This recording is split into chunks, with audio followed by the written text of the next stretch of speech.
A while back I dropped a video for a deep dive on UWM Holdings, a play in the mortgage industry. If you didn't see it, there's a link in the description below. Now earnings have been coming out along with various media impressions, and it's time for an update.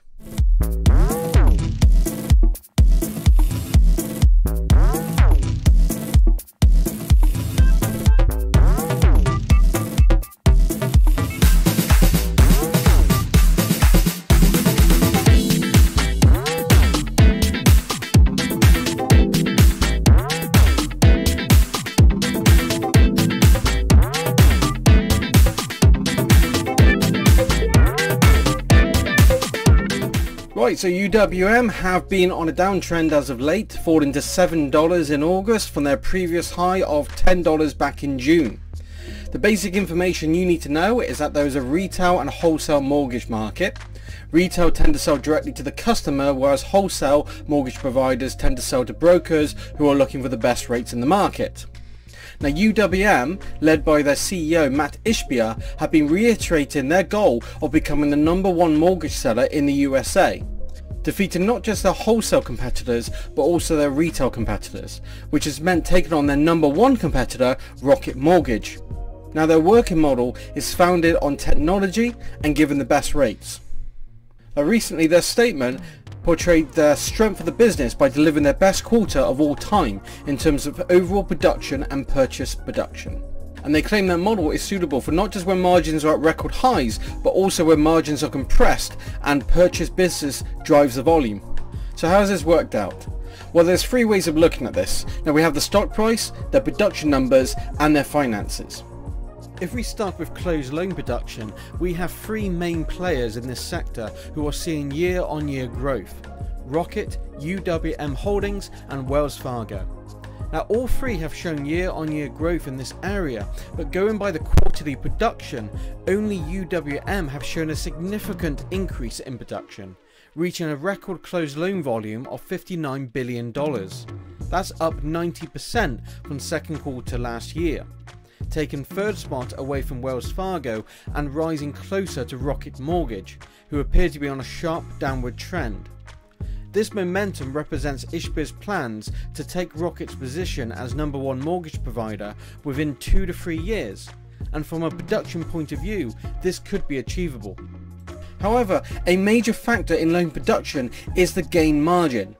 This is effectively the profit the company makes from arranging a mortgage. Now there has been some damage to the mortgage market over the last few months due to fears of inflation and the Fed bouncing around the idea of when they may be changing rates. And the result is that mortgages are being offered at record lows. Now if we compare these companies, we can see that all rates have come down, but Rocket and UWM show the most drastic reductions, with Rocket dropping from 5.19% to 2.78% and UWM dropping from 2.43% to an incredible 0.81%, whereas Wells Fargo and PennyMac seem to be the most stable, staying around the 3% margin area. Now I know UWM want to offer the best rates and they aim to be #1, but 0.81% is an alarming margin to be running at. Now Matt Ishbia claims this was engineered to gain market share. Now a 2% margin could still have beaten the market and could have brought them better financial production and closer to their target. Now if we convert these to financial figures, UWM are barely a quarter in profit production compared to Rocket and PennyMac, not even a third of Wells Fargo. So UWM certainly seem to be undercutting their competitors, and it suits Ishbia's plans on growth, but we need to look at the strategy and how it's affecting the financials.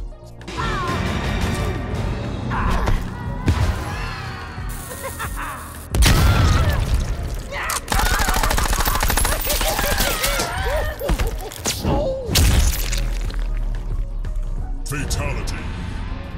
The Joker wins.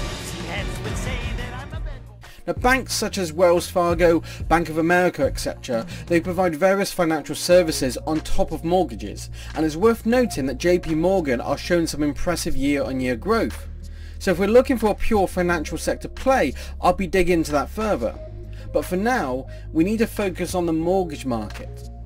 Now if we narrow it down to the top performers in mortgage loan production, it seems the amount of revenue that Wells Fargo has lost is very close to the amounts the top three have gained in the same time, which I think is quite interesting. Now Rocket shows the most growth, but if we focus on the last quarters, Rocket and UWM seem to be just marginally above their loan production volumes, whereas PennyMac and Wells Fargo are massively different, with PennyMac in particular on a downward trend. Now Rocket and UWM have seen a slight dip in revenue in the last quarter, but if we look at growth rates over the trailing 12 months, Rocket is on a downward trend, averaging a negative 12.8%, whereas UWM is more settled and still up by 6.5%. But Wells Fargo shows the benefit of being more diversified as a finance company, with their numbers being far more stable. Now costs for PennyMac and UWM remain low, whereas Rocket and Wells Fargo are coming down. Profit margins tell a story, with Wells being the only company showing an increase. Rocket kept their profit over $1 billion, whereas UWM have taken a drastic 83.9% drop to just $140 million, making them the second lowest in the group. Now net income and EBITDA isn't much better and shows a similar pattern. Now UWM have said their $138 million net income includes a $219 million decline in their fair value of MSRs, compared to the $539 million from last year and $70 million of expenses relating to an MSR accounting. Earnings per share shows a drop in all but Wells Fargo, who seem to be increasing each quarter, which is good for them and their shareholders.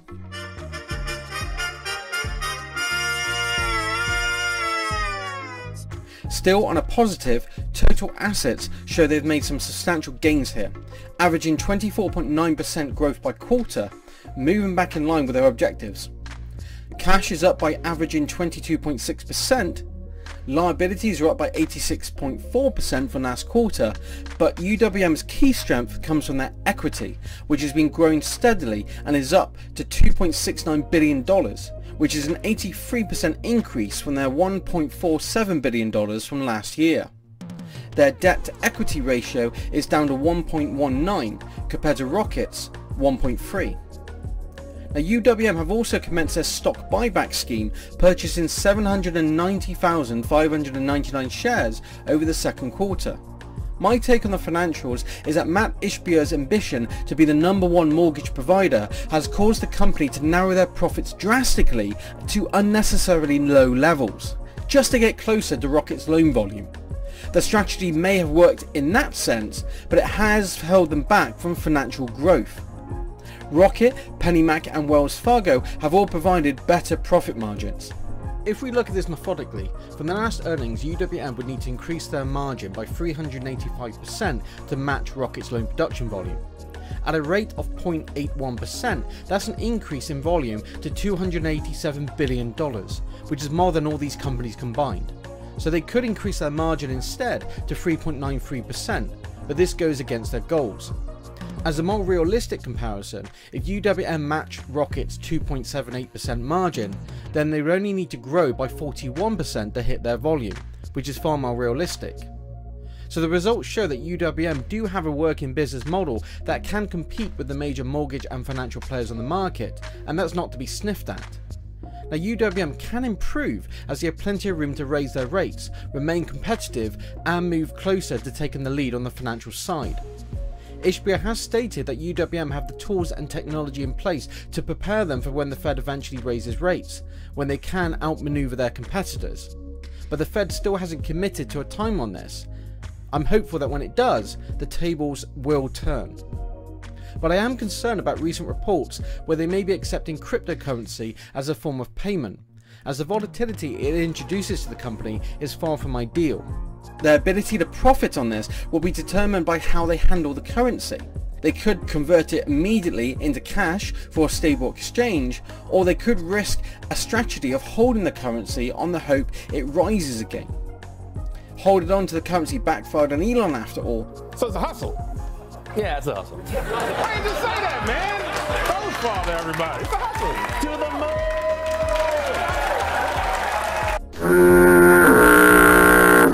But he made more profit on Bitcoin than he did on Tesla. So as for the stock, I still find UWM attractive. Now, a bonus of owning the stock is that they are providing another dividend of 10 cents a share. Now if I compare this to the competition, Loan Depot are providing 8 cents for each $8 share. Rocket has only released a special dividend with no announcement yet of another. Wells Fargo are still sticking with their 10 cents, but that doesn't compare well when their stock trades at 3 times the price. JP Morgan Chase is 90 cents, but that's pretty poor given their $163 share price. Now PennyMac offer 47 cents, which is the best ratio for a dividend, bearing in mind the stock is around $19. But I think the stock is a little frothy at the moment, and I think we're more likely to lose dividend gains from the stock dipping in the near future, as I think they're quite priced in. Now Rocket and UWM have some terrible price to book ratios, but UWM are still offering a bargain of price to earnings ratio amongst other analytics. I'm not fooled by Loan Depot's low PE ratio, as their EV to EBITDA value is through the roof, but I will be watching them to see if they improve. The banks discussed offer some stability, but they seem to be more heavily priced in. I said before that I thought the stock could reach 200% growth. Now ultimately the stock price is going to be determined by earnings, which are currently held back by the company's low profit margins, and I honestly didn't expect them to go as low as they did. Still, they have proven the model works, so I'm keen to see how they adjust their strategy over the next quarters. It's just a matter of time for them to grow in market ground as more customers turn to them for their low rates. Still, they need to recognise their responsibilities to their shareholders, making use of a more appropriate rate and therefore more reasonable returns. The UWM is a long-term play, and that's not an excuse for unpredictability. UWM still has a reputation as a meme stock for short-term investors, where anything below a rocket to the moon is going to turn them away. Now a good investment strategy involves finding a company before it takes off. There's no point investing here when profitable companies are known and already priced in, when you could have invested here when a company offers the greatest potential for growth. For serious investors, holding UWM means recognizing the value in their strategy, their will to achieve market dominance at any cost, and that means taking a few gut punches until this works out, the economy corrects, and UWM eventually pops. The eventual payoff could be huge, and there's at least a decent dividend to smooth out any bruises. As my pure mortgage play, I still think UWM are going cheap, and I expect the next quarter can improve. I'm currently down by about 4.8%, but I've increased my position by a further 10% to take advantage of the current dip. When the rates do eventually rise, the market is going to fall, and I want to be in a position by owning a company who are primed to take advantage of that situation. And I think UWM fits that strategy. So that's my update for now. Now as always, if you have any questions or feedback, please comment below, let me know. And if you like what you see and you want to see more, please remember to subscribe. Until next time.